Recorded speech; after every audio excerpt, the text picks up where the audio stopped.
Diqqat insonning eng qimmatli aqliy resurslaridan biridir. Har bir inson hayotida muvaffaqiyatga erishish, bilim olish, ishni sifatli bajarish va o'z maqsadlariga yetishish uchun diqqatni boshqara bilishi juda muhim. Diqqat deganda biz ongimizning ma'lum bir narsaga, faoliyatga yoki fikrga qaratilgan holatini tushunamiz. Inson bir vaqtning o'zida juda ko'p ma'lumotlarni qabul qiladi, lekin diqqat aynan muhim bo'lgan narsalarni ajratib olishga yordam beradi.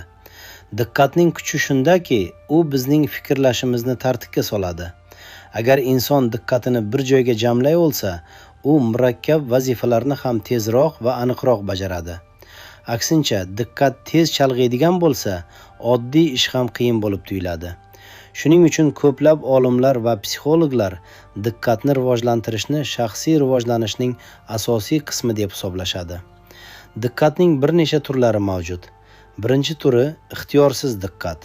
Bu turdagi diqqat insonning xohishsiz paydo bo'ladi. Masalan, kuchli ovoz, yorqin yorug'lik yoki kutilmagan hodisa inson diqqatini avtomatik ravishda tortadi. Bu tabiat tomonidan berilgan himoya mexanizmi hisoblanadi. Chunki inson atrofidagi xavf yoki muhim voqealarga tez e'tibor qaratishi kerak. Ikkinchi turi ixtiyoriy diqqat. Bu esa insonning o'z xohishi bilan biror narsaga e'tibor qaratish hisoblanadi. Masalan, kitob o'qiyotganingizda, dars qilayotganingizda yoki biror muammoni hal qilayotganingizda siz ixtiyoriy diqqatdan foydalanasiz. Bu turdagi diqqatni boshqarish va rivojlantirish mumkin. Ko'p mashq qilgan inson uzoq vaqt davomida diqqatini bir narsaga qaratib tura oladi.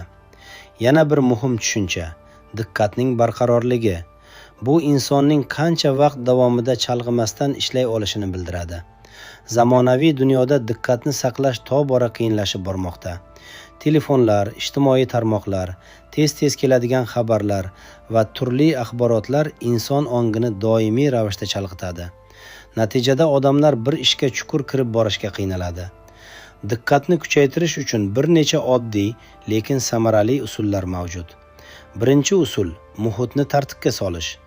Agar ish qilayotgan joyingizda ortiqcha shovqin, keraksiz narsalar yoki chalg'ituvchi omillar bo'lsa, diqqatni jamlash qiyinlashadi. Shuning uchun ish joyi sodda va tartibli bo'lishi kerak. Ikkinchi usul vaqtni to'g'ri rejalashtirish. Inson miyasi uzoq vaqt davomida bir xil darajada ishlay olmaydi. Shuning uchun ish va dam olish vaqtlarini almashlab turish foydali.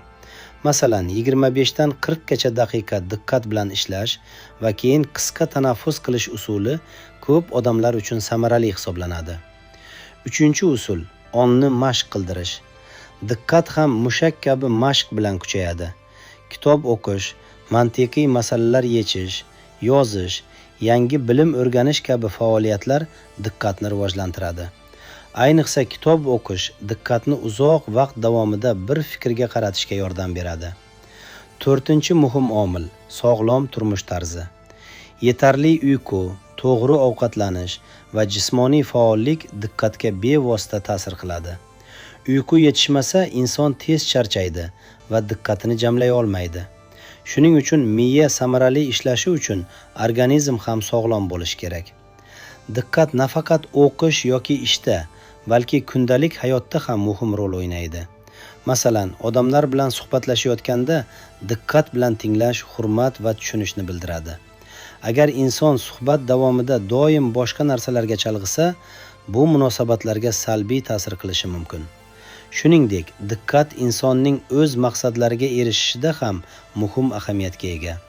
Maqsadga erishish uchun inson ko'p vaqt va kuch sarflaydi. Agar u har safar mayda chalg'ituvchi narsalarga berilib ketsa, katta natijalarga erishish qiyinlashadi.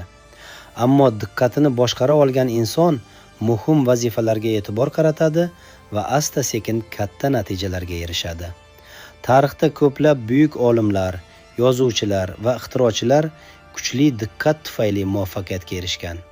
Ular uzoq vaqt davomida bir g'oya ustida ishlashga, chuqur fikrlashga va muammoni turli tomondan ko'rib chiqishga qodir bo'lgan. Bu esa ularga yangi kashfiyotlar va asarlar yaratishga yordam bergan. Shu sababli diqqatni rivojlantirish har bir inson uchun muhim vazifa hisoblanadi. Bu bir kunda shakllanmaydi, lekin kichik odatlar orqali asta-sekin kuchayadi.